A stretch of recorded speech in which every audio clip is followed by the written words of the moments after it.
شوہر، اچھا یہ ہے جی، شوہر اللہ کے راستے میں ہو تو بیوی کے لیے کیا اجر ہے؟ گھر کا کوئی فرد اللہ کے راستے میں گیا ہو تو اس کے گھر والوں، ماں باپ اور بیوی کے لیے کیا فضیلت ہے؟ شاہ رخ احمد کراچی سے۔ دیکھیے تبلیغ میں اگر نکلا ہوا ہے اور بشرطے کہ بیوی کے جائز حقوق پورے کر رہا ہو وہ، تو عورت اگر یہ سوچ کے صبر کرتی ہے کہ بھئی میرا شوہر کوئی غلط کام کے لیے نہیں گیا، دنیا میں اسلام کی تبلیغ کے لیے گیا، یہ سوچ کے صبر کرتی ہے، شوہر کی جدائی برداشت کر لیتی ہے، تو کوئی بھی خیر کے کام میں جب آپ دوسرے کا ساتھ دیں گے تو حدیث میں آتا ہے کہ آپ بھی اس خیر کے کاموں میں اس کے ساتھ شریک ہیں، تو پورا اجر ملے گا۔ نبی صلی اللہ علیہ وسلم نے فرمایا اگر عورت شوہر کے مال میں سے صدقہ کرتی ہے شوہر کی اجازت سے، تو مال اگرچہ شوہر کا ہے لیکن پورا اجر صدقے کا بیوی کو بھی ملتا ہے، اس لیے کہ وہ خیر کے کام کر رہی ہے، اور شوہر کو بھی اجر ملے گا اس لیے کہ پیسہ اس کا ہے۔ وَتَعَاوَنُوا عَلَى الْبِرِّ وَالتَّقْوَىٰ، قرآن کہتا ہے نیکی کے کاموں میں ایک دوسرے کے ساتھ تعاون کرو، تو یہ نیکی کا کام ہے کہ شوہر اگر تبلیغ کے لیے جا رہا ہے، بیوی اس کا ساتھ دے رہی ہے، اور کوئی بھی خیر کا کام ہے تو اگر وہ ساتھ دے رہی ہے تو پوری اس اجر میں شوہر کے ساتھ برابر کی شریک ہے۔ شوہر کے ذریعے کتنے گناہ گار لوگ جن کو توبہ کی توفیق ملے گی، وہ سارا اجر جہاں شوہر کو ملے گا اس کی بیوی اور ماں کو اور بیٹی کو بھی ملے گا، اور جو غیر مسلم اس کے ہاتھ پہ مسلمان ہوں گے، جہاں شوہر کو اجر ملے گا اس کی بیوی، بیٹی اور ماں کو بھی اجر ملے گا، جنہوں نے اپنے ایک پیارے کی جدائی جو ہے وہ برداشت کی ہے۔ لیکن پھر بھی اس بارے میں اعتدال بہت ضروری ہے۔ شوہر کو بھی چاہیے کہ جب گھر والے ساتھ دے رہے ہیں تو وہ بالکل لاؤبالی پن نہ دکھائے۔ بعض دفعہ ہوتا ہے بیوی ساتھ دیتی ہے، ٹھیک ہے جی آپ جائیں تبلیغ میں، آپ ٹھیک ہے دین کا کام کریں، تو میاں پھر یہ کرتے ہیں کہ وہ بیوی کی فکر بالکل ہی چھوڑ دیتے ہیں،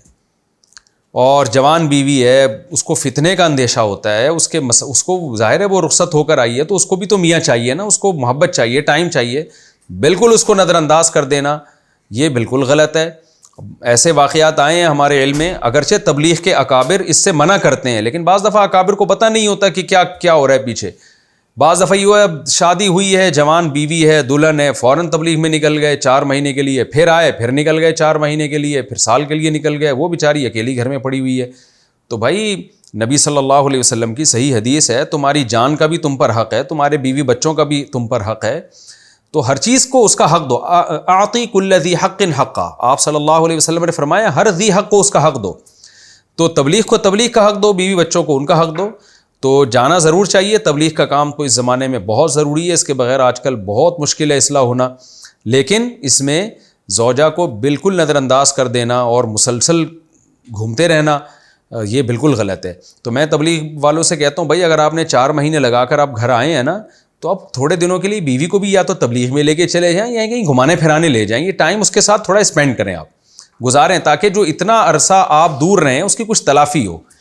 اور اس سے بھی بڑھ کر یہ کہ بعض دفعہ یہ بھی ہوتا ہے کہ شوہر معمولات کا پابند ہوتا ہے، نیک ہوتا ہے، تہجد، تلاوت، تسبیح، اس میں شوہر اتنا منہمک ہوتا ہے کہ اس کو اپنی بیوی سے بات کرنے کا ٹائم ہی نہیں ملتا، یہ بھی غلط ہے، یہ بھی ناجائز ہے۔ ہمارے نبی صلی اللہ علیہ وسلم سے زیادہ کون عبادت گزار ہوگا؟ آپ اپنی ازواج کو ٹائم دیا کرتے تھے، وقت دیا کرتے تھے، ان کو کتنی دفعہ آپ سفر میں لے کر گئے ہیں، اور جہادی سفر میں اپنے ساتھ لے کر گئے ہیں۔ حضرت عائشہ رضی اللہ تعالی عنہا سے آپ نے دوڑ میں مقابلہ کیا ہے، 2 دفعہ نبی صلی اللہ علیہ وسلم میدان میں امی عائشہ کے ساتھ دوڑے ہیں، تو کتنی ایک محبت والا معاملہ آپ نے اپنی زوجہ کے ساتھ رکھا۔ ایسی شکایتیں بھی آتی ہیں ہمیں کہ میاں صاحب گھر میں آئے فوراً قرآن کھول کے بیٹھ گئے، تلاوت کر رہے ہیں، پھر صبح کی تسبیحات چل رہی ہیں، پھر مراقبہ چل رہا ہے، پھر محاسبہ چل رہا ہے، پھر بیگم صاحبہ ذرا سی انٹرفیئر کریں کہ بھائی اب تھوڑا سا بچوں کو بھی ٹائم دے، ہمیں بھی تو ایک دم چپ کرا دیتے ہیں، چپ میں دعا میں مشغول ہوں، تو یہ بھی غلط ہے۔ تو آپ نے ہر ایک کو اس کا حق دینا ہے۔ ہمارے ایک شاگرد تھے، شاگرد تو نہیں، میرے کلاس فیلو تھے، انہوں نے حضرت مفتی تقی عثمانی صاحب کو خط لکھا دامت برکاتہم کو کہ اپنے معمولات بتائے،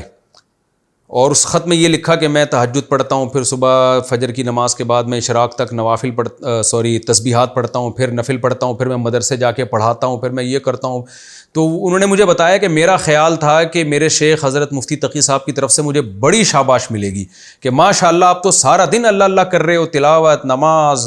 اور تدریس اور ٹیچنگ اور بیانات، واہ واہ واہ۔ کہتے ہیں انہوں نے پورا خط پڑھنے کے بعد لکھا ہے اس میں بیوی بچوں کے لیے کدھر ٹائم ہے، یعنی کون وہ کدھر گیا؟ بھائی آپ تو شادی شدہ ہو، آپ کے تو بچے بھی ہیں، تو بیگم کے لیے کون سا ٹائم آپ نے نکالا ہوا ہے؟ وہ تو ہے ہی نہیں اس میں. کہہ رہے ہیں اس کے بعد مجھے احساس ہوا کہ بھائی یہ بھی ہمارے مذہب کا حصہ ہے. تو ہر چیز میں اعتدال ضروری ہے. بے اعتدالی کسی بھی معاملے میں ہوگی تو پھر اللہ خوش ہونے کے بجائے اس سے اللہ تعالیٰ ناراض ہو جائے گا. اور بعض لوگ بیوی کو اتنا نظر انداز کر دیتے ہیں کہ پھر جب وہ بگڑتی ہے تو پھر روتے ہیں ساری زندگی بیٹھ کے.